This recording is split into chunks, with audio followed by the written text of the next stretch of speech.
voilà auditeur u 93.4 dellusiwaat nañ ci seen émission Génération Sport mu fàttali rek ñu ngi dalaloon suñuy gan muy waa académie Basile de Carvalho bi ñuy mujjee tàggoo ki nga xam ne kii moom moo doon initiateur projet bi muy Basile de Carvalho moom la ñu amoon en direct par Skype instant bi ñu ngi dellusiwaat ci studio bi ak ki nga xam ne kii mooy Solo Badji ak Asprilia donc di fàttali rek ci ñi nga xam ne ñooy internautes yi ak suñuy xarit yi seen xarit yi. ñu ngi leen di envoyé message leen encouragé ku ci mel ni Siaka Bodian secrétaire général u Casa Sport Omar Ly bu centre étude sport bu Ziguinchor ki nga xam ne kii mooy Eusebio Seck bu Yamatooñ ñoo ñëpp ñu ngi leen doon woo di leen ni ñu ko waxeeti di leen remercier di leen encouragé ci job bi ngeen nekk di def mais surtout ki nga xam ne kii mooy doyen Yaxya Ndiaye mi ngi leen doon woo di li béggee li ngeen di def nee na ma nag naa wax Basile mu leen di fàttali ci équipement yi ndax ko grand ñu ngi lay gërëm di bégg ci liggéey bi nga xam ne moom ngay def ak ñi nga xam ne ñooy xale yi waaw sama gars yi suñu dellu siwaatee ci waxtaan wi ñu ngi woon ci point bu am solo maanaam xale yi tey jii nii suñu demee ba yàlla def li muy def ñii dem génération bii nii ñeneen ñi ci topp am ku ma laaj ne ma est-ce que ñoom Casa Sport ak yeneen club yi nga xam ne ñoo ñu ngi fii ci gox yi fii am ngeen ay relation pour mu doon benn genre tremplin ci boy yi au cas où suñu demee ba génération bi génn ñëpp mënuñu am chance dem est-ce que am ngeen ay accord ak yenn club yi pour mën fa placer boy yi. Bon, pour l'instant yeggaguñ foofu. Voilà donc on se concentre d'abord comme le président waxee il faut d'abord former des hommes d'abord. Structure donc c'est un cadre d'épanouissement bu ñen may. Structure bu baax la fii la ñu yemagum. On va les encadrer pour éventuellement mooy leen ñoo ñu dem Europe directement c'est ça. Mais pour l'instant partenariat avec des clubs locaux loolu.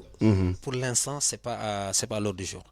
waaw mun na am dans l'avenir mais on sait pas parce que nous on décide pas directement on a un président comme say structure comme ne bépp structure. Tout le temps ñun lépp lu ñu def dañ koy teg ci yoon. Voilà dafa am bu ñu naree discuter dara aussi ça se fait en interne bu ñu ko naree fasal ñu fasal ko mais pour l'instant. rien ne ci côté boobu non pas encore. Peut-être dans l'avenir quoi mais pour l'instant loolu amagul. Je pense que c'est ça quoi. waaw ci côté boobu. booy déglu sànq président ci ay kàddoom. jot na ci wax tuuti. waaw nee na dañuy former pour yóbbu. mais c'est sûr que ne du ñëpp mën a dem. donc nee na sax amaana ñi nga xam ne ñoo ngi leen di former. buñ gisee ni pareeguñu mën nañ leen dugal ci ay club fii ci Sénégal. pour préparer leen yóbbu leen. donc je pense que ni. loolu exclure ñu ko quoi. ok waaw. loolu am na solo tey jii nii Cheikh dinañ ko jot ci kanam mais balaa loolu dañuy jéem a jokkoo ak Assane Balde on va voir fan la ci Albert toll ak Assane Balde pour que mu ñëw parce que moom aussi expérience am baax na tey jii mu partage ko ak xale yi pour que ëllëg ñu xam vraiment fan la ñuy taxaw ci li nga xam ne lii moom moo jëm ci wàllum professionnalisme parce que c'est le mal qu'on leur souhaite mooy ñu génn dem fi nga xam ne fii moom mooy bitim réew donc dañu ubbiwaat téléphone bi c'est 31 991 35 35 sànq il fallait que ñu tëj ko pour permettre vraiment ñu mën a waxtaan ñi ciy jéggalu ak auditeurs yi mais liggéey bi moo ko laaj. waaw donc tey jii nii académie Basile de Carvalho fi mu toll nii benn génération moo fa nekk gum pendant 4 ans et on aspire voilà am na kenn en ligne salaamaaleykum. waaleykum salaam. ñu ngi leen di ziar. waaw delloo ziar Moussa Ndaw. naka mu. ça va alhamdulilah Matar Thioub. Maxo ñu ngi lay ziar. waaw delloo ziar bu baax. borom sukku Pafay. waaw di rafetlu vraiment liggéey bi. waaw yaa ngi koy def avec beaucoup de professionnalisme. merci Maxo dañuy jéem rek. waaw nga am aussi des invités de marque. comme ni ma ko waxee woon rek ce sont des légendes du football sénégalais. donc Solo Badji ñëpp xam nañ ko fii sukku Pafay. donc liggéey na lu bari ci football bi. formé na ay jeunes. waaw mun naa ci citer Stéphane Badji ak ñu bëri ñi nga xamante ni ñu ngi évoluer ci championnat national bi. donc mi ngi ciy liggéey lu bëri. moom mii ci boppam nag doonoon un grand joueur nag. bu ñëpp xam. dama daan ne Ziguinchor bokk na fi ñu fi dàq football. waaw dafa di football moom comme ni ñu koy waxee rek. chance la quoi. waxul dëgg. ah. football waxul dëgg. voilà effectivement. ba ci yow mii sax yow aussi grand joueur nga parce que évolué nañu ci club ci kii bi. ci vétéran yi non vétéran yi waaw. waaw vraiment comme ni ma ko waxee rek maa ngi rafetlu émission bi bu baax. waaw di vraiment di leen encourager. merci Matar. waaw ñu ngi ciy bàyyi xel bu baax daal. plaisir Matar. waa kay jërëjëf sama collègue bi aspiré mu lay nuyu xam naa xamoo ko mais naa la ko présenté après. jërëjëf Moussa. allez jaajëf Makhou ziar nañ la kontaan nañ ci yow. voilà donc voilà jaajëf on est ensemble. merci beaucoup Makhou merci ci encouragement yi jaajëf. c'est un ami quoi. voilà donc kooku c'est un frère ah man c'est un frère à moi. sama njaboot la bokk quoi maa ngi ziar famille bi yëpp ñoom Adji depuis la France maman Camara maa lay ziar lu bare papis tout le monde ah ak suma nandite bi nu mu tudd saxati le plus jeune Tchad bi. Roufaï bég naa ci yow copain. voilà donc mooy li ñu doon wax sànq en solo. tey jii nii perspective yi sànq wax nga ko nee nga yéen a ngi ci lijjanti affiliation. fan ngeen ci toll. waaw boobu dinaa sawar di ci tontu. parce que booy xool boros naa ci. affiliation bi déposé nañ suñu affiliation au niveau de la ligue.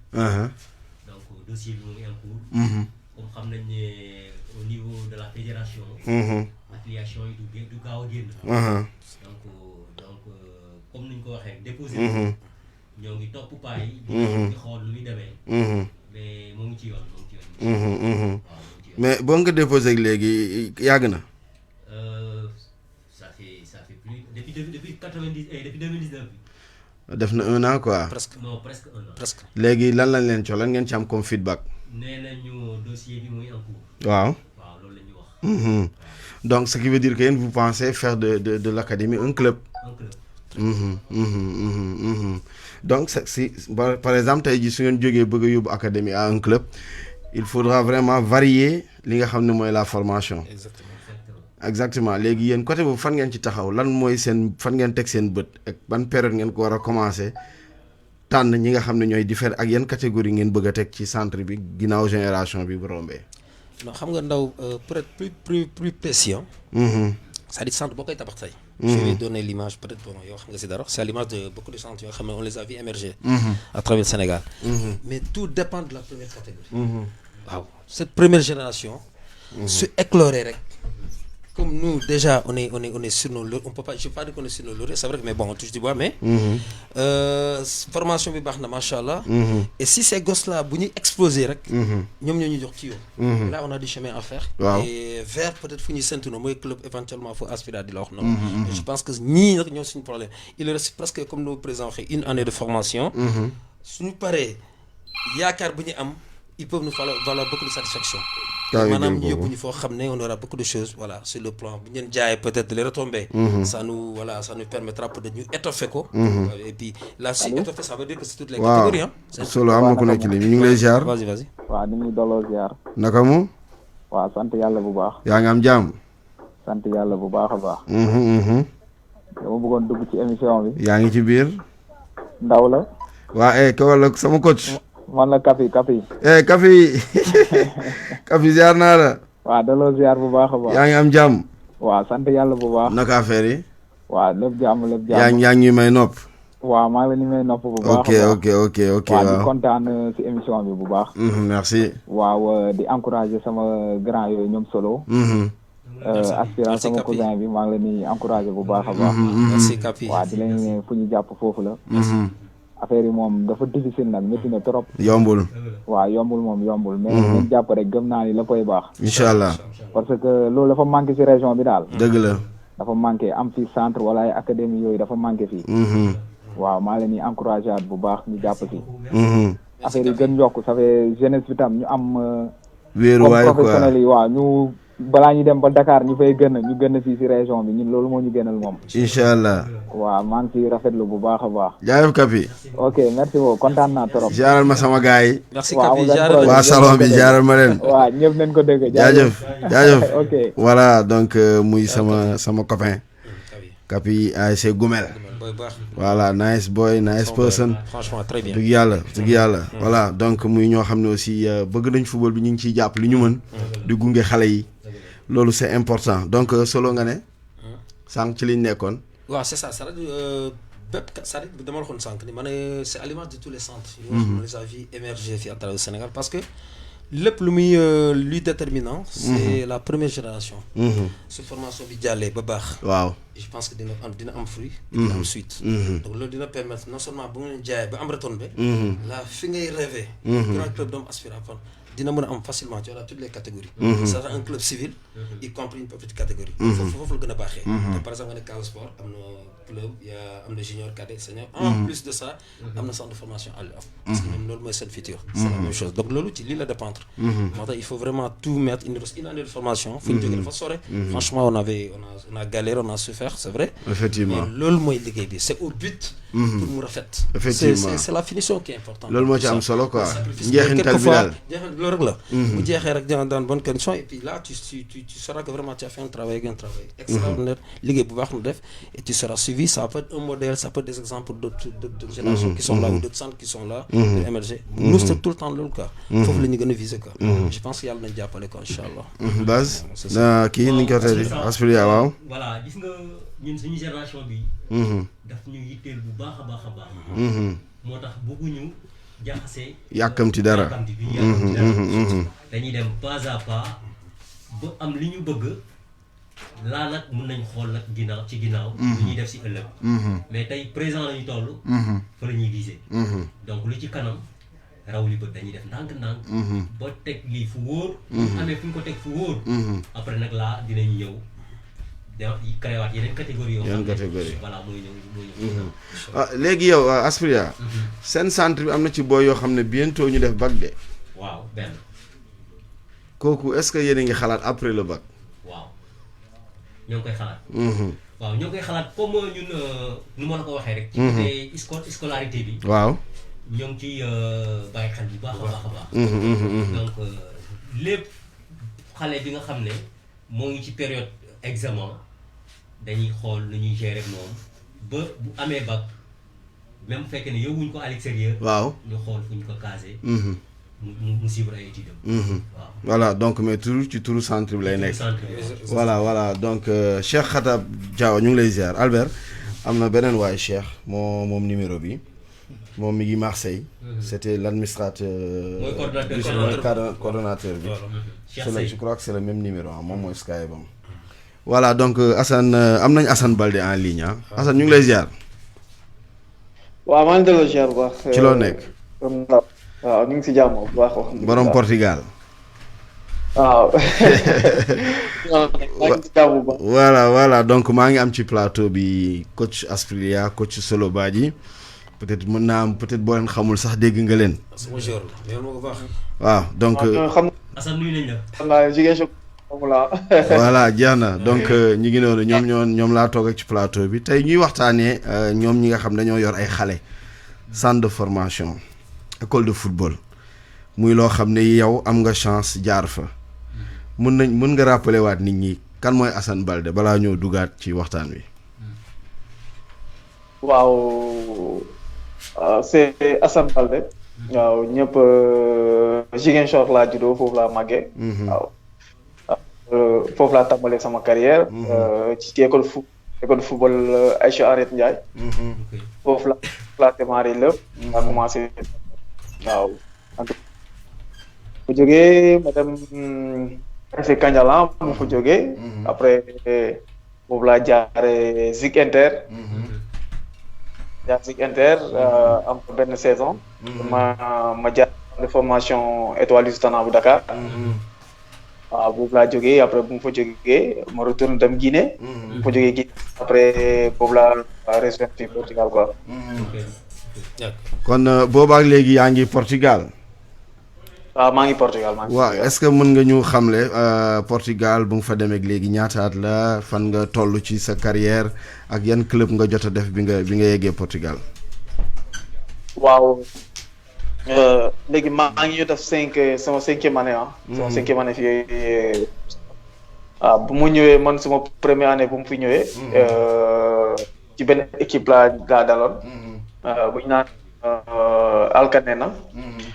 ci benn troisième division foofu laa daloon parce que dama ñëwoon ci benn contrat PNFL laa ñëwoon. waaye dama fekk gars yi def seen clientèle. gars yi def seen dugub hivernal. ma tardé ma jaar ñu jox ma benn club. ma tàmbale jógee ma dem Saint après ma def Tana. ma def 3 ans. après ma kii Aroca deuxième division. yaa ngi deuxième division daaw def nañ la meilleur latéral droit championnat deuxième division Portugal. su ma juumul. wala bu dul nga ne ma. noonu la tey ji Assane ñii. félicitations Assane. waaw gars yi ñu ngi lay félicité ci loolu. tey ji Assane ñu ngi gars yi ñu ngi nii toog ñoom ay xale lañu yor xale yoo xam ne tey ëllëg dañu bëgg a mel comme Assane Baldé mel comme Youssouf Badji mel comme Krépin Diatta comme Stéphane Badji tey xale yooyu Assane tey loo leen di wax tey soo ko xoolee ci sa jaar-jaar yow ban lan nga leen di guider parce que boo xoolee conditions yi ñu nekk yow nekkoo ci woon. waaw comme rek ay école de football ay centre de formation yooyu yëpp ay lieux yoo xamante ne ni. éducation yi ñuy éduquer nit la quoi. parce que foofu lañ lay defar d'abord. parce que école de football wala centre de formation. parce que boo commencé lépp dañ lay jàngal. dañ lay jàngal nooy comporter sa comportement. ak sa éducation yëpp gars yi lépp dañuy chargé daal. parce que par exemple man maa ngi fàttaliku école football te Aïcha bu mu ñoroon ci école football Aïcha. Aïcha ren waaw maa ngi koy ñëw bu baax di ko jaar bu baax tamit. di ko ñaanal bu baax. waaw parce que foofu boo fa nekkee. après boo demee màgg. ci ngay doog soo ji bëri daal ni école football am na importance bu rëy wala centre de formation quoi. parce que gars yi benn esprit la ñuy def ci yow. benn éducation mu ngay am ci école football wala bu ngay am centre de formation. day wutee ak éducation nga xamante ne moom ngay am sa biir kër. ak say waajur. parce que day wutee. parce que école football dañuy duggal sa génn benn esprit boo xamante ne esprit gagnant la ñuy duggal ci yow. esprit guerrier la ñuy duggal ci yow. ak esprit boo xamante ne yow amoo leneen looy viser. réussite rek ngay viser. parce que école football loolu la ñuy jàng. centre de formation loolu lay. lu may conseil si booy mooy premier des choses d'abord école centre de formation wala école de football boo ci nekkee say dirigeant jàpp leen comme say waajur waaw respecté leen lépp lu ñu la digal nga def ko lépp lu ñu la tere nga bàyyi ko waaw loolu laay conseil booy daal loolu mooy par exemple football moom réussir pour sport moom dafa doon boo xamante ne dafa fiir daal dafa compliqué donc ay choses yoo xamante ne boo ko respecté rek ak respecté say dirigeant rek di nga yegg fa nga bëgg quoi franchement waaw Assane tey jii nii yow bi ngay nekk Ziguinchor en petite catégorie ñoom Aïcha ñu ngi fi woon ñoom Jean-Marie yeneen école de football yi tey ñu gis yeneen xeetu école de football di génnaat Ziguinchor lu ci mel ni académie Basile de Carvalho Espérance sportive bu Ziguinchor Adiamaat football CSE CES centre étude sport tey nan nga gisee évolution boobu nga xam ne mi ngi am ci petite catégorie bi ñu commencé di gën a moderniser li nga xam ne lii mooy école de football yi. waaw xam nga woon suñu jamono bi léegi dafa commencé changer quoi. léegi génération bu léegi affaire bu am évolution bu baax parce que ñun temps ñu doon dugg école football te amuñu woon ay centre de formation wala ay école football yoo xamante ne nii xam nga dañu amoon yeneen genre moyen yi. ci léegi ak évolution bu léegi am nañu ay nit yoo xamante ni ñi ngi gasu ci côté sport bi. comme par exemple Basile wala lu mu def nii. xam nga ñëw na créé na centre de formation pour jàppale jeunes yi. parce que Ziguinchor talent kese la. Ziguinchor talent kese la ñun dafa mel ni Ziguinchor yàlla daf ñu may benn don boo xamante ne nii. loolu don la ci jeune Ziguinchor waaw yi quoi. franchement xale day judd rek mun football. xale day judd rek commencé football.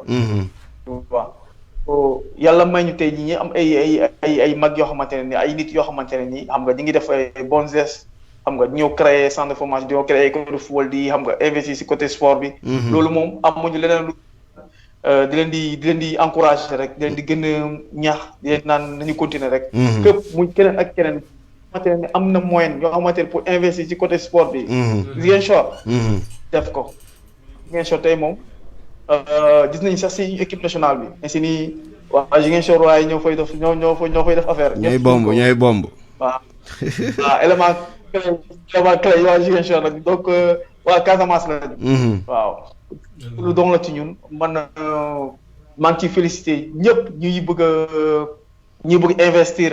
ci côté sport waa si Casamance. en tout cas nañu man ñaanal yàlla eggal seen yéene. xam nga ñu gën a encouragé rek daal. waaw loolu la ñu mën a. waaw franchement. Solo am nga question pour Assane. waaw Assane maa ngi lay nuyu. waaw maa ngi lay delloo ziar coach. nee naa lu baax son joueur. maa ngi lay ziar bu baax. waaw c'est vrai que ñu ngi déggante de temps en temps ci Messenger. waaw kontaan ci yow gannaaw bi ma la dalalee di la encouragé. benn question laay faral di poser souvent sama gars yi sama joueurs yi nga xam ne ñu ngi extérieur. est-ce que mos nga confronté wu ci problème racisme. tout le temps mooy sama question. donc comme dañ koy dund un peu partout dans le monde. dégg nga question bi. allo. ma ne.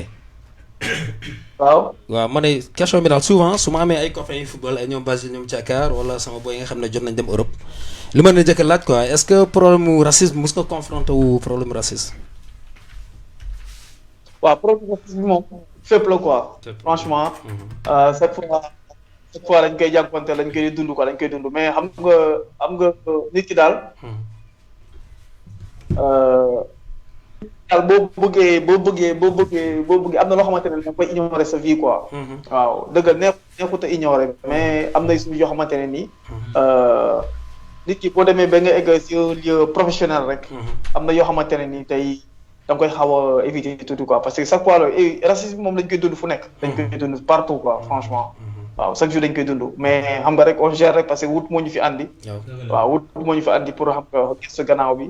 loolu moom on gère rek waaw mentalement on est fort sur ça quoi. franchement bañ a doon barrière quoi.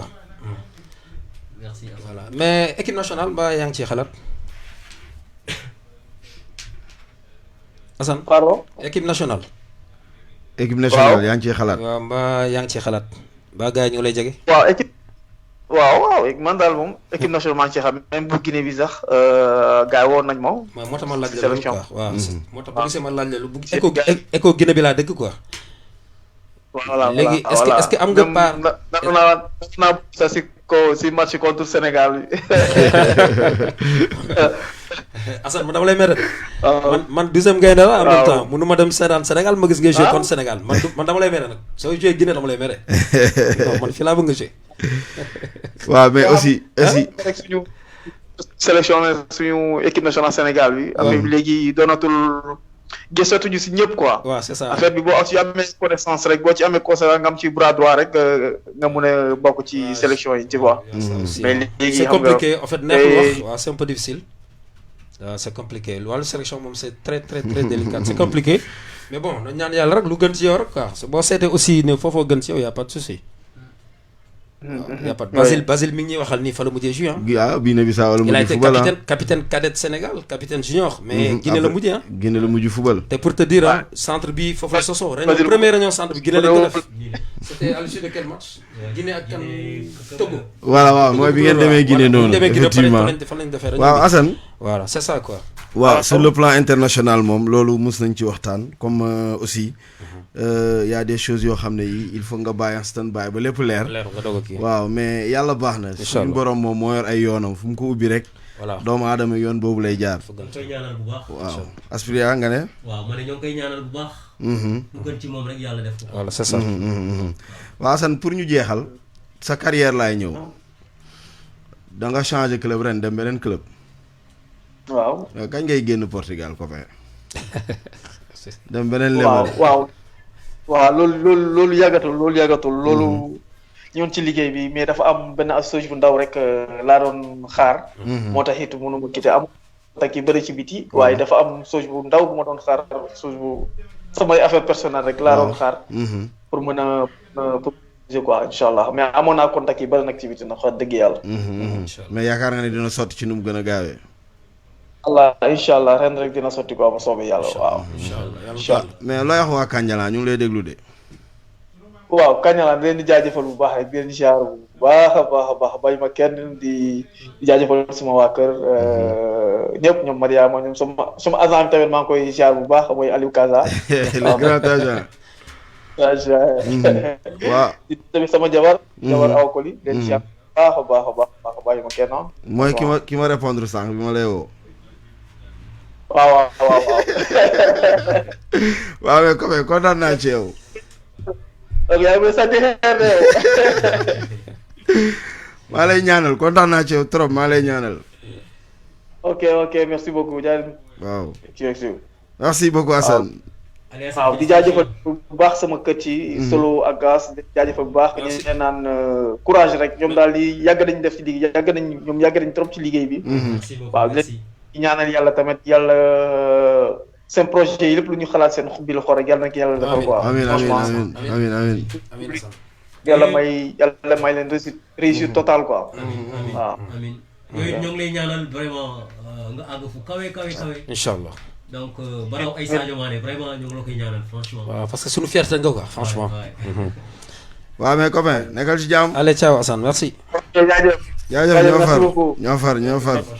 Voilà, donc Assane Baldé la ñu amoon en direct dans l'émission moom mu ñuy woo depuis le Portugal moom aussi muy un produit des écoles de football ba pare actuellement muy def mbir mu am solo ci Portugal am na ku nekk ci ligne bi ñu jël ko Génération FM allo.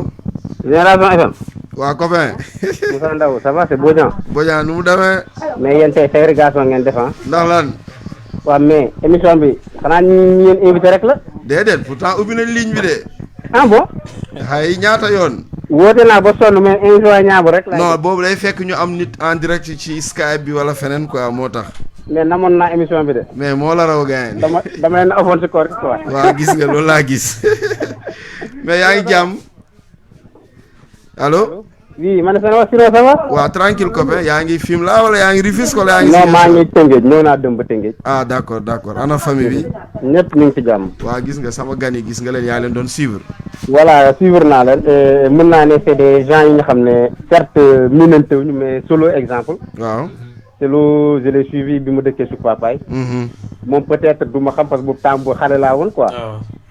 cette génération de Assane Sonko Atmiou. oui. ñoom Atalam. non xam non. donc il faut que ma gis la yow. ñooy suñuy grand quoi. waaw il faut ma gis la il faut ma xam. allo. oui maa ngi lay dégg. voilà ñoom ñooy suñuy grand donc di ko ñaanal. projet bi ñu nekk nii. yàlla na bopp et aussi li ci séntu yàlla na sotti ak jàmm ak salaam. amiin. voilà Assane Baldé nous on a grandi ensemble à Kandialang. Ok. moo tax bi ma gisee les invités ma leen mën ji moom sama émission la il fallait vraiment que j'intervienne. foog nga dugg quoi oui. Assane Baldé je l'ai ñoo màggandoor à Kandialang. et on n'est pas surpris grand. ñun ñi nga xam ne on était en pour jouer le foot.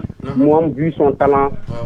il a tout gagné avec les Kandialang en catégorie cadette. deux phases nationales à Saint-Louis en 2006. donc aujourd'hui si Assane arrive à ce niveau ñun bettuñu. ñu ko xam sax dañu ne non jusqu'à présent il n'a pas encore atteint ses objectifs. des na ko. en défense il peut jouer sur toute la ligne. donc di ko ñaanal moom tamit. yàlla na ko yàlla jàppale. c'était vraiment une très belle génération ñoom seen génération mais bon malheureusement comme nga wax rek le destin choisit une voie. waaw. donc on est obligé de la suivre mais moom. comme que mi ngi ci ñu ngi koy ñaanal et aussi na xam ni on est en train vraiment de prier. et tout Kandialang est fier de lui sincèrement. dëgg la. surtout nous vraiment ses amis moom bu dëggee baat bi moo ko ne bi pas Bodian Kandialang Joola moom il sera automatiquement kii wax. et aussi par rapport à la sélection Solo l'a posé une question. non mais je dis à Assane il faut pas vraiment qu'il désespère. En l'écoutant, c'est comme si il sait automatiquement qu'il n'a pas sa place dans l'équipe nationale du Sénégal, donc il va aller en Guinée-Bissau. Non. Voilà, c'est ça. Non. C'est-à-dire, quand il doit choisir une sélection, il n'a qu'à le faire par amour. Assane, si vraiment il a dans son cœur la sélection sénégalaise, Nakhar, man c'est le conseil vraiment que je le donne. Waaw. Maintenant, bu nekkee moom leer na ko ni fii amu fi place bon tant mieux mais man ñi ko xam je sais que s'il est patient bu yàkkamtiwul Assane intégrera un jour ou l'autre la sélection nationale sénégalaise. dafa leer. waaw sincèrement mais bon comme que en l'écoutant c'est comme s'il il a déjà fait son choix. On sera obligé de suivre son choix ñaanal ko tout ça. waaw Basile je l'ai écouté tout à l'heure benn conseil laa leen di jox moom ak Solo. il faut pas ñu def erreur yi yenn centre de formation yi di def. topp xaalis bi ba fàtte le côté sportif les résultats.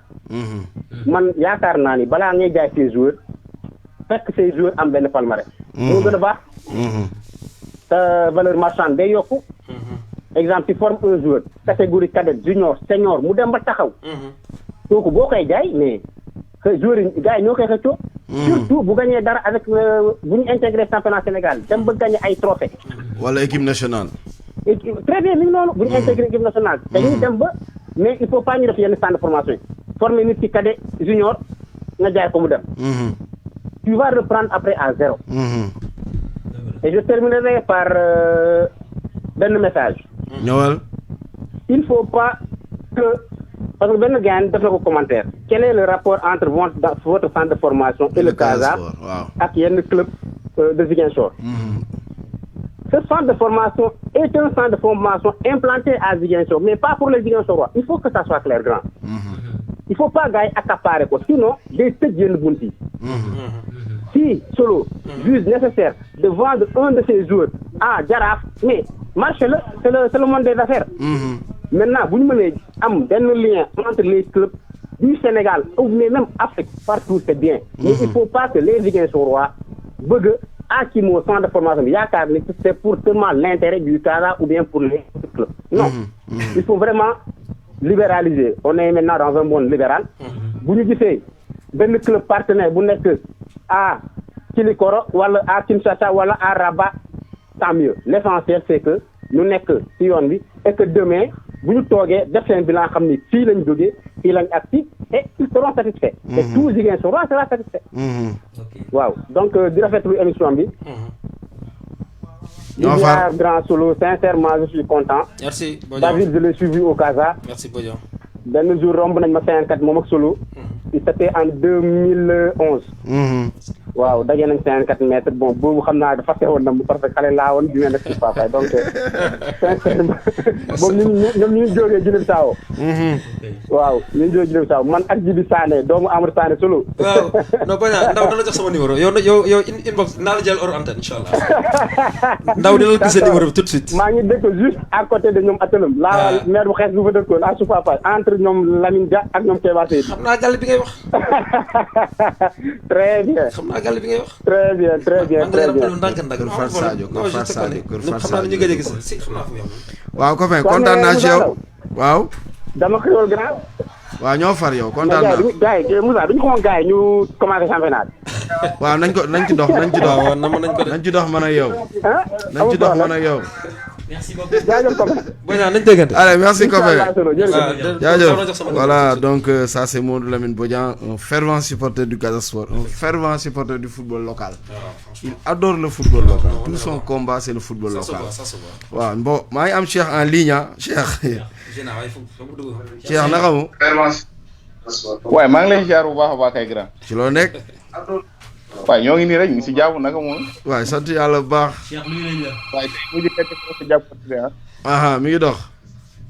ma ne ko waaye mi ngi sant bu baax kay grand ma ne tey mujj nga yëg décoré sa jàppoon bi quoi xam nga rek. waaw gis nga tey moom mooy loolu quoi. loxo. tey moom dama voilà sa faram mais dafa mel ni tey moom mënu ma a rëcc quoi. tey mënoo ma rëcc copain dama la yàgg a topp. waaw grand loolu leer na waaw gis nga. mais yaa ngi am jàmm quand même. mais yéen si jàmm bu baax a baax maa ngi nuyu sama ñaari naataango yooyu sama mag sama grand Solo. waaw. ak Aspria sama xarit sama doom day waaw maa ngi leen ziar bu baax a baax. di nuyu waa Génération FM yëpp par ma part may remercier ñëpp. par invitation bi. waaw mais Cheikh. kontaan naa. ñu ngi doon waxtaanee académie bi. si wax nga dëgg. waaw yaatal nañ ci lu bari quoi wax dëgg yàlla. wax nga dëgg kay. voilà tey maa leen waaw c'est vrai effectivement yaa ngi ñuy suivre depuis le début. tey sànq ñu ngi doon waxtaanee ci li nga xam ne lii mooy projet d'avenir académie bi. si. waaw gis nañ aussi que am na ay affaires yu graaw yu doy waar yu ngeen def depuis ci Covid 19 bi. Vous avez eu l'idée de participer à la riposte en aidant vos pensionnaires. ok wax nga dëgg kay. waaw affaire boobu xalaat boobu fan ngeen ko jëlee. waaw en fait boo xoolee ñun ñu nekk fii parce que ñun distance nekkul suñu obstacle. waaw tey boo xoolee ak xarala yu bees yi am si àdduna bi tey defe naa nit ku nekk foo mun ne ci àdduna bi mun nga jox ko mun nga weccoo ay xalaat. mun nga gis ay solution ci lu bëri. waaw donte ñu ngi fii mais teewul tam ñu ngi xalaat suñu dëkk di Sénégal. gis nañu coono yu fa gars yi di daj par rapport ak Covid 19 bi déjà xam nañu dëkk bi métti na déjà avant Covid bi sax déjà. donc moo tax idée bi bu muy ñëw déjà sunu partenaire Mamadou Ndiaye ak Basile. donc ñoo si doon waxtaan ñoom ñaar gën a yaatal mbir bi après comme may coordinateur bi déjà malgré maa ngi fii si lañ ko gën a yaatal. mais bu ñu ko gën a yaatal donc comme am nañ ay répondants sur place déjà ñu ngi foofu ñu ko mat sax muy Solo Momo Aspiria yu ak Modion. donc on les a contactés directement gis ni ki c'est déjà difficile que nga war a confiner ay nit ci kër. nga xam ci bëri demeewul noonu te booy xam nga déjà comme le fait que ñuy nekk si ñun mun naa ne wàññi nañu un peu charge famille. mais tey bu Covid ñëwee tey ñu war leen delloo seen famille pour kenn ku nekk respecter normes yu gouvernement bi joxe. donc dafa mel ne ñu dañ leen delloowaat beneen poids encore bu ñu yor foofu. donc foofu la idée bi jógee donc par la suite si lañ décidé indi leen benn apport bu ndaw. donc le temps que maladie bi du fi jógee. si nu ma souhaité bu baax a baax mu gaaw ko joxe. donc moo tax ñu indi leen ndimbal bu ndaw pour ñu mun leen jàppale quoi. famille ñoom ñëpp famille joueurs yi ak pareil aussi famille encadrement technique bi. waaw loolu bi mu jàllee gis naa fan yi dama leen di suivre nag de ngeen bëri ay dàll trop xam naa war ngeen may benn peeru dàll. non gis naa ne am na ay bagages yu bees a ngi dugg quoi. est-ce que dafay wane ne nag de yéen a ngi projeté wu vers beneen nouvelle la nu ñu koy waxee ci vision beneen dynamique bu ngeen bëgg a impulser centre bi. en fait xam nga boo xoolee ñun suñu vie par rapport ak l'académie maanaam c'est une vie de challenge. boo xoolee c'est une vie de challenge parce que on a osé faire aussi ce que beaucoup de gens voulaient faire à Ziguinchor. donc projet bi boo xoolee sax bu ñu koy taxawal déjà amoon na 2 ans. dañ ko commencé 2 ans d'avance parce que année bu ñu ko bëggoon commencé. boo xoolee dañ ko devancer 2 ans déjà. dañ anticiper quoi. parce que dañoo toog fii rek waa idée bi bu mu ñëwee bon idée bi comme ni ma la ko waxee depuis Basile bu muy gën a nekk jeune la. defe naa ni jaar na si du ma si jaarat pour Basile jël temps bi yëpp. effectivement ñoom Solo jaar. donc moo tax bu ñu jëlee délai bi ne dañ ko waroon def 2018. lii ne venu sax ñu ne pourquoi duñ ko def tey. tey maanaam tey dans l'instant tey. waaw mënuñu ko def tey. ci tàng benn yoon donc ça c'est considéré qu'avec bu muy dem sélection en Guinée-Bissau. donc di waajal préparation Coupe d'Afrique bi déjà xam nga donc si lañ dem def suñu réunion foofu waxtaan si entre ñun ñëpp jël décision yi poste yi kenn ku nekk responsabilité bi nga jël. donc par là c'est comme ça que l'idée est née. Les mois suivants automatiquement amul xaar. kañ la ñuy dem def test yi kañ la ñuy dem def test yi on a dit on le fait dans l'immédiat. on est parti dans les sur le terrain pour voir suñu répondants yi nekkoon déjà si village yi ak département yi. donc déjà boo xoolee comme ni ma la ko waxee noonu la affaire bi ñëwee moo tax ma ne la boo xoolee ñun ay vie de challenge lañ yor quoi. ok effectivement. voilà tey damay gis Mamadou Ndiaye ci seen poste yi quoi kan mooy Mamadou Ndiaye dans l'académie. en fait Mamadou Ndiaye boo xoolee benn ami Basile la bu yàgg sax déjà parce que Basile bu muy doog a ñëw Europe Mamadou Ndiaye boo xoolee jeune sénégalais la bu nekk foofu déjà. buy liggéey Suisse. yor fa restaurant. bu mag sax déjà boo.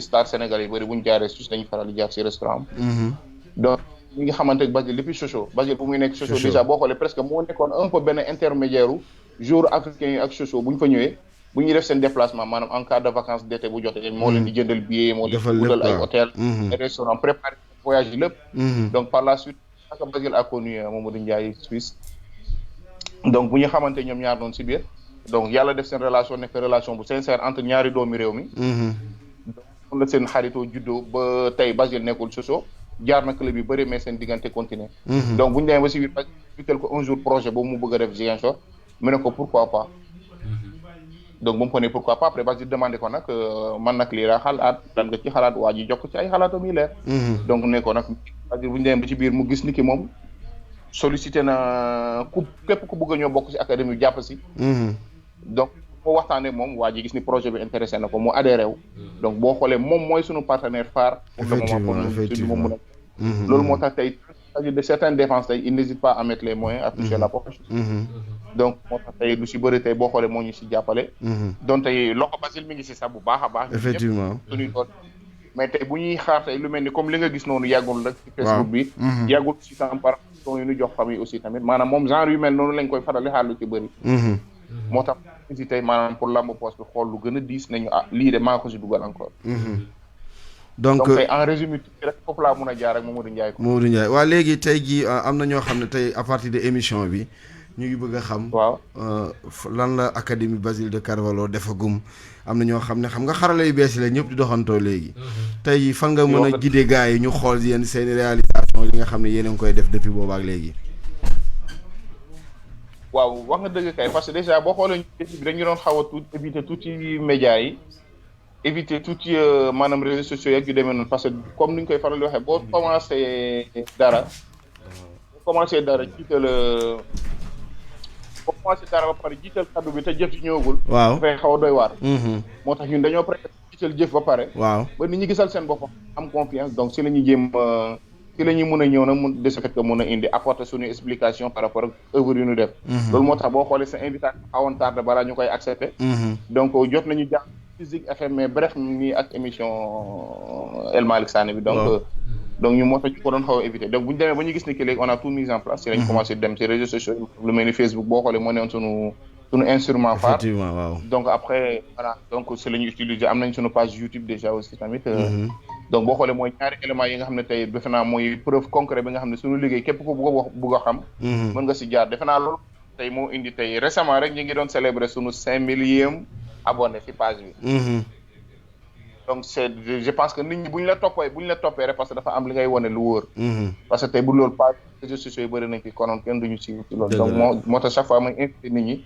képp ku bëgg a gis lu ñuy def te amoo temps ñëw suñuy séance d'entraînement wala assister suñuy voyage yu demee noonu mën nga dem ci Facebook wala lu mel ni YouTube déjà lu bëri di nga gis avancement booy par rapport ak seen début parce que bu ñu leen di jël ñu si bëri ay bébé lañu 12 ans am na 13 ans si 14 ans am na si tey boo demee ba tey ma dégg nga naan am na koy waajal bac wala ko am bac donc xam yàgg nañu ñun ak ñoom donc tey kooku noonu tey ngay wax noonu ak képp ak ay moromam képp ku gis progression boo demee tey ci instruments yu ma la wax ne réseaux sociaux yi di nga gis seen progression waaw loolu moo tax ñu am sollicitation club bu mel ni Lonkizo ko Basile Diar waaw bu ñu gisee travail yu booy di par rapport ak seen i performance ñoom ñu mujj associé wu ak pas associé en terme juridique non non maanaam gis ñuy def voilà mais ñoom dañoo utiliser dañoo jël suñu page di vulgariser suñuy information ak suñuy travail yu ñuy wane pour wane ni ki lii liggéey bu baax la donc ça mérite de au monde entier léegi foofu laay tëjee yéen bitim réew ngeen nekk est-ce que néew leen di nëbbatu di lijjanti benn partenariat ak club foofu Cheikh yow ak Basile waaw mais yal na yàlla dëgg sa kàddu rek yal na yàlla dëgg sa kàddu comme ni koy bu ñëw xamee fi nga jëm xëy na doo sori doo yegg ndaxte loolu tamit kenn exclure ko parce que tey defe naa képp bépp club bu nekk ci monde bu tey waaw ñaan nga yàlla nekk en partenariat ak say club waaw lu mel ni tey Real tey boo ko xoolee tey club bu mag la ci monde bi mais tey boo xoolee mi ngi en partenariat avec des centaines de clubs au monde dëgg la donc je pense que ñun it aussi tey du ñu toog rek ne diw ak diw suñu partenaire lañ mais defe naa lu ñuy togg aussi tam bu ñoree waa surtout man ñoom lay wax parce que xoolaa dëkk man moom lay ndamoo dinañu gis liggéey bu dinañu gis apport bu ñu nekk di indi ci dëkk bi bëri na nag lu ñuy def ci centre bi jaaruñu ci média yi pour wax ko parce que bëgguñu suñuy kaddu jiitu suñu jëf waaw dañu bëgg nit demee ba gisal seen bopp ba pare su boobaa ñoom ñooy nekkaat suñuy porteur de voix ñoom ñooy véhiculer suñuy message au lieu que ñu utiliser moyen defe naa communication boobu moo gën a brut moo gën a solide moo gën a baax looy tàggoo gars yi sa gars yi waaw mais dara maa ngi nuyu waa Ziguinchor yëpp di leen wax ndam naa dëkk ba waaw di ko jaarale sama yaay sama famille xam nga di la remercier waat encore Moussa bu baax a baax ci invitation bi waaw di jaajëf ñaari jàmbaar yooyu tey Yuro nekk fa ak Modou Dione mais je pense que tey seen manque de temps tuuti waaw empêchement moo tax mais waroon nañ fa ne tey waaw di ziar ñëpp merci beaucoup kontaan nañ ci yow Cheikh nuyu waaw jaajëf di ziar ba bu baax a baax moom jaajëf copain merci allez nekkal ci jàmm bye bye jaajëf voilà donc Cheikh moo ñu doon woo depuis Marseille solo li ñu dese ci waxtu bareetu na il nous reste à prendre le président Talibé ak aussi jéem a doxantu Ndakaaru tuuti wax ak ki nga xam ne mooy Seydina Issa Laye jéem a xool nu ñuy tëjee émission bi. donc globalement loolu moo ñu dese. tey jii nii Cheikh mi ngi doon ñëwaat ci projet yoo xam ni lu ñu jar a xalaat la. est-ce que gis ngeen ne lu gën a mën a yóbbu club bi ci kanam la quoi. waaw exactement je pense que damay dëgg loo xam donc comme il a si bien dit dafa nekk loo xam ne comme sànq waxoon nga ko fi c'est pas la seule académie qui est là. donc yàlla def na tey léegi c'est plus moderne parce que école foofu lu ñu daan am fii. daanaka tellement dafa bëroon mais maintenant les gens ont tendance à avoir des centres comme ñun. am na ajamaat ñeneen ñi fi nekk c'est plus moderne. mais ku si nekk daal dafa am fi nga téye sa bopp am na fi nga koy yegg. donc comme il a dit xëy na bu siwee doo yegg quoi. si comme lu gars yi waxee. mais franchement on a des projets te ñu ngi ñaan yàlla ñu yegg fa. mais y a des choses qui se tissent tout à fait en bas. mais franchement bu ñu yàlla jàppalee. bu ñu fa yeggee moom vraiment ñëpp nañ gis ne franchement on a travaillé. te franchement loolu moom wax na dëgg quoi y a des choses qui se fait tout à fait en bas donc c'est pas le moment de le dire. waaw mais incha allah bu jotee moom dana yomb quoi dana yomb. waaw dafa mel ni président. oui. président ñoo def. ça va. président xanaa nga nekk ci séddale bi ceeb bi.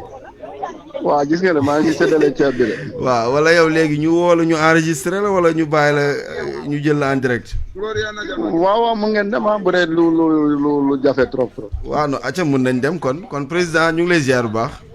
waaw maa ngi leen di delloo ziar. waaw donc auditeurs yi maa ngi ak président Talibé Diallo président conseil régional de la jeunesse.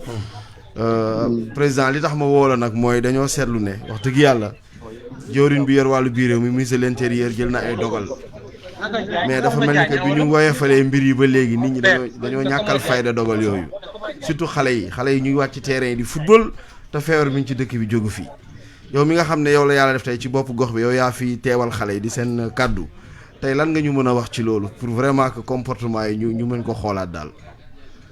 waaw fu nga tàmbalee affaire bi mooy kii bi bu nga nee bu ñu woyafalee affaire bi. donc déjà le mot bu ñu woyafalee xam nga rek président dafa ne rek nit ñi nañuy dund ak virus bi. comment ñu commencé bi dund ak virus bi. donc ñeme ko. donc cela veut dire que fii oui tey gis nañ ni xale yi bàyyi relâché nañ. ce n'est pas lu nga xam ne c'est justifiable. parce que loolu ku nekk bannir na ko. dinañ continuer waat di sensibiliser. di leen ne comme je l'ai dit ailleurs que tey ñoom waruñu nekk vecteur de virus waruñu nekk vecteur de contamination de leurs parents. xale bu nekk dafa war a sàmm papam sàmm yaayam di man waruma contracter virus bi. pour ma yóbbu ko sama kër. donc loolu bu nekkee ci sa bopp rek yeneen yi da nga ko war a bàyyi sa bopp kenn la ko waxal. donc fu am regroupement fu am leneen ak leneen da nga koy tereel sa bopp donc boo ko tereel sa bopp donc cela veut dire que yow doo dem ci regroupement bu boobaa ku nekk bu ko defee rek du am regroupement du am terrain du am dara. parce que tey peut-être que moom xale bi mën na nekk tey porteur sain mais bu ko yóbbee këram. voilà mën na ko wàllu yaayam wala wàllu ko papam finalement indi na xay ci biir kër gi. voilà donc loolu moo tax vraiment cette fois-ci foofu la ñu war a accentuer sensibilisation bi pour que xale yi xam ne bu dee ñoom affaire bi mënu leen sonal mais mën na sonal seen waa kër. waaw. loolu président tey jii nii mais xam nga xale yi ñu ngi football dafa mel ni te les forces yi nga xam ne ñoo war a sàmmloo dogal yi kenn waxu ci. tey ministre bi ba léegi waxul nangu nañ terrain xale di football mais gisoo force de l'ordre gisuñu dara tey ban appel ngay lancé ñi nga xam ne ñoo war a sàmmloo mbir moomu loolu ñu def ko. waaw sànq rek maa ngi doon discuter ak sa benn xarit ñu ngi doon wax ne peut-être parce que déjà le mardi dañu war a def en masse de max. dañoo ne woon sax peut-être que xam nga nañu xool naka la ñu discuter ak autorité de telle sorte que. ku war a génne ci biir kër gi boo solul max bi ñu daje ak yow rek ñu delloo. donc moto bu war a yeb nit amu ñaari ñoo ñëpp sol ñu max rek nañu xool naka la ñu ne war a def donc cela veut dire c'est les mesures qu'il faut encore durcir. comme noo waxee. et puis xoolaat encore comment nañ war a mën a tere xale yi ñu mën a jouer. donc yooyu yëpp il faut que j'appelle encore la vigilance des autorités. relâchement warul am ci seen niveau ñoom. donc ñoom bu ñu relâché rek donc population bi day relâché et puis alors loolu nag baaxul. donc loolu moo tax maa ngi leen di lancer waat appel pour que ñoom ñu gën a nekk vigilant pour que nit ñi mën a respecter mesures yi voilà. waaw président pour ne pas te retenir rek ñu ngi lay gërëm. waaw maa ngi leen di sant seen liggéey bi rafet na di rafetlu vraiment seen jotaay bi tamit di nuyu directeur Diémé di nuyu képp ki déglu la génération FM voilà la radio de la génération de tout le monde. merci président.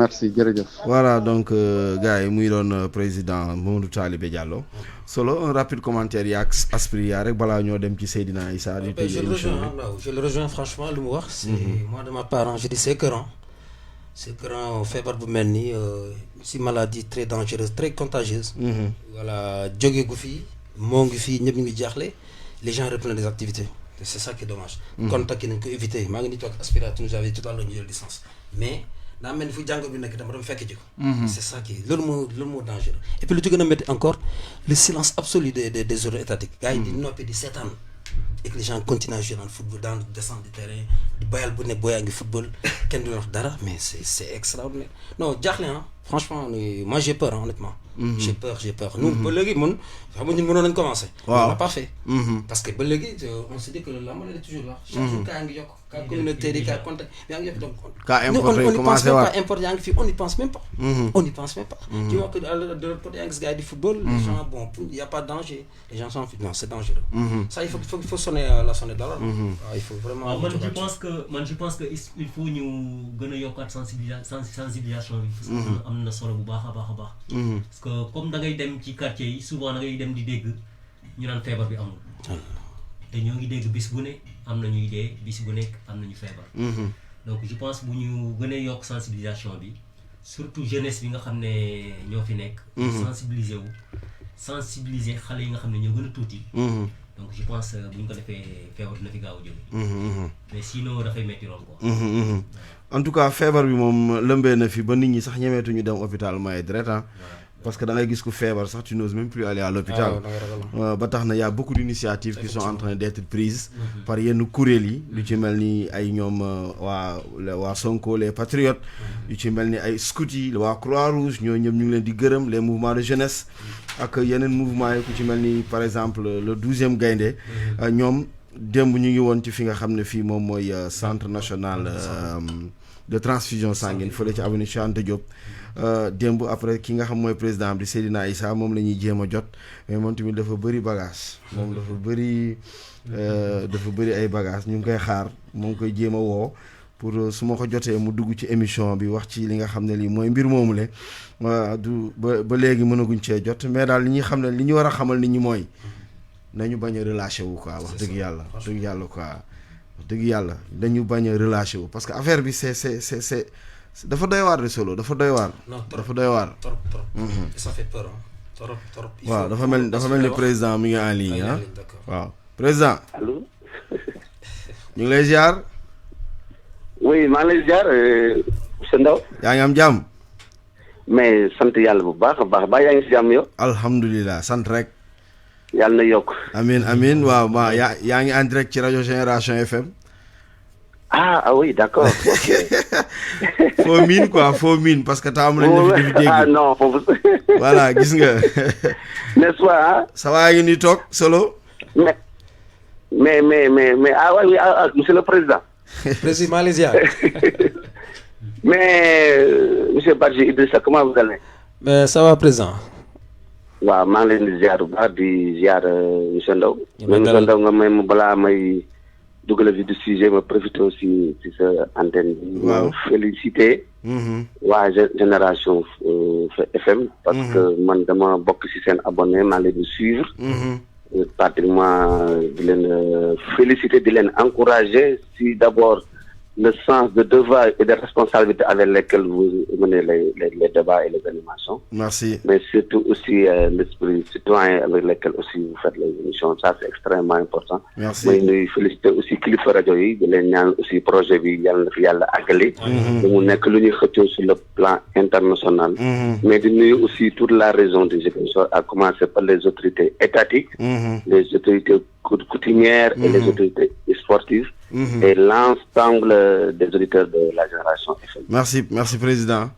waaw juste rek laaj bi benn ponk la tey jii nii sport bi taxaw na yéen ngeen gis beneen champ d'action maanaam dem daal di def li ñuy wax don de sang lan moo motivé woon seen jóg boobu ba dem centre national transfusion sanguine ci jamonoy mbas bi nga xam ne bi dañ ne nit ñi rester chez vous.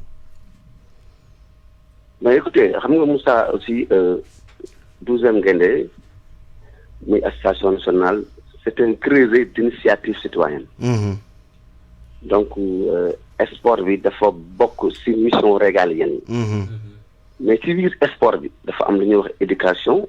am santé sport d'abord loolu la globalisé sport. c'est d'abord c'est dafa am volet sanitaire. am volet éducatif. donc loolu ñu boole ko ci société ci action yu 12e Gaïndé bi nga xam ne dafay bokk ci promotion pour le respect des symboles des emblèmes des gestions de la République et des autorités qui les incarnent. aussi la promotion du volontariat. donc loolu dafa nekk action régalienne 12e Gaïndé au-delà du sport le 12e Gaïndé dafay promouvoir le civisme. promouvoir le patriotisme. promouvoir le volontariat. donc li ñu def nii c'est pas une première fois. ok ñu dañ ko sende en l'année c'est 12 mois donc chaque 4 mois dañuy mën ay activités de don de sang. parce que boo defee benn cérémonie de don de sang il faut minimum 3 mois. pour nga mën defaat beneen donc ñun ci mission régalienne. et lu ñu si motiver ñaar la. benn bi c'est un acte noble généreux et solidaire à la fois. xamul tax man c'est généreux parce que man su ma la mayee yow crédit Moussa Ndaw di nga ma remercier. yow soo ma mayee xaalis naa la remercier. mais don de sang dafa am lu doy waar lu ci nekk. ki ngay may deret bi xamuloo ko. dëgg la. donc da ngay def ñu jël poche bi defal la benn prise mais deret jot xamoo ci kenn lay dem. donc xaaroo ci remerciement wu kenn. donc loolu c'est volontaire. après mu am yiw bu ci nekk ñun ay nitu diine lañ. muy dune bu jullit ak bu weneen bu du jullit. tey nit ki kenn ku ci nekk sa adduna war ngaa def lenn loo xam ne ni tey xaaroo ci remerciement wu nit te loolu mënoo ko def don de sang rek nga mën def loo xam ne ni kenn du la ci remercier muy don de sang. beneen bi yow mi koy maye sax mën naa mu ñëwaat ci yow mi ko maye ndax xamuloo fan la ak kañ la naka la. dëgg la. donc beneen bi mooy moment bi nga xam ne ko defee nag moo am solo. moment bi nga xam ne ñëpp ñu ngi gis déserté les sanitaires. 12e Gaïndé moom se rue vers les systèmes sanitaires. c'est parce que pourquoi dañuy wax ni ñun moment bi nga xam ne ni la nation a besoin de ses fils le 12e Gaïndé est là. on se pose la question qu'est-ce qu'on peut faire pour notre pays. parce que ce pays là aussi bu doon nit la kenn ku nekk am na ko njukkal. dëgg la ndax il nous a vu naître. jox ñu identité. jox ñu sécurité. ñu fekk fi baax fekk ni fi même bu soxlaay doomam. ñun ñooy premier à être présent donc on était là-bas pour répondre à l'appel de la nation. gis ngeen sànq temps yëpp waa CNTS di lancer un appel wax ni actuellement dafa poche yi amatul dafa manqué. mais ñun donc c'est la nation qui fait appel à ses fils le 12e Gaïndé chaque fois bu loolu amee rek nga gis que mu ñoo taxaw de répondre lui à l'appel.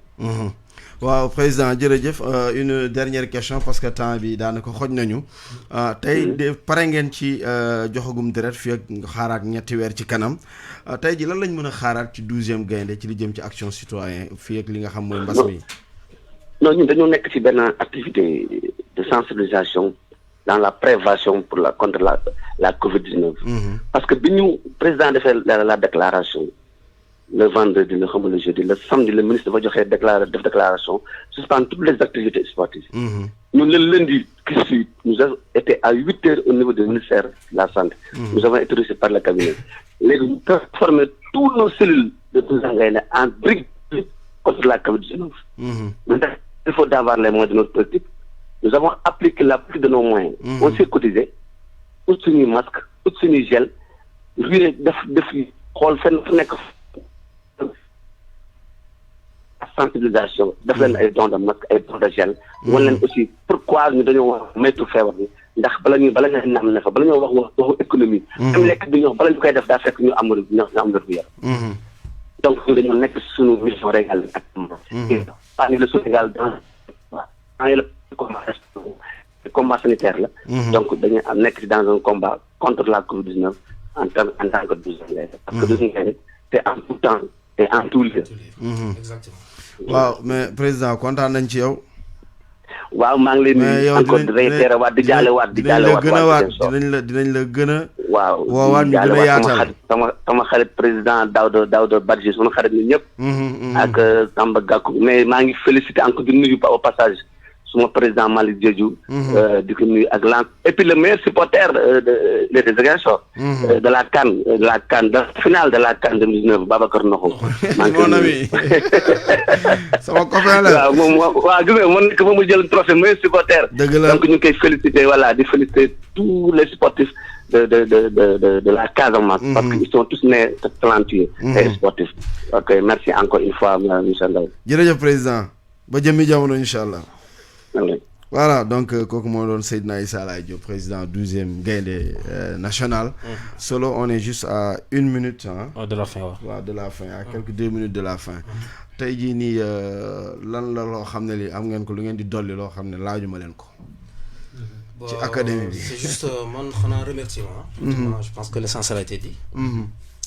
C'est vrai que fu ñu jaar ba agsi fii dafa jaar taxaw ñu santaat yàlla et vraiment surtout ñun ñu groupe on a travaillé la main dans la main parce que ñàkkul léeg-léeg dañuy xiiroo ngaayoo mais toujours dans la sportivité parce que mënul ñàkk et fu may tëjee man moom franchement damay remercier sunu ñaari partenaires maanaam président ndoxoor de président Basile Mamadou Ndiaye dina ménager aucun effort pour nous mettre dans de très bonnes conditions franchement wax nga ko léegi surtout dons yi mujjee yi waaw les vivres qu'ils ont donné aux enfants et nous le staff daal yi di ñëw et les gestes franchement le bâtiment bu ñuy réfectionné franchement di remercier ñëpp ka daw franchement kontaan di ñaanal ñëpp jàmm yàlla continuer entente bi surtout Aspria je chapeau ci sa double casquette bi franchement ma ne encore su bëri ndaw yow je cesserai de te remercier on est ensemble c'est un journaliste que nous aimons trop on te porte dans notre cœur vraiment yàlla xeb dooli quoi vraiment di remercier waa rajo bi yëpp quoi on est ensemble franchement Aspri voilà Moussa comme ni ko solo waxee dañuy def duñuy def dul di leen gërëm ci invitation bi parce que kontaan nañ ci lool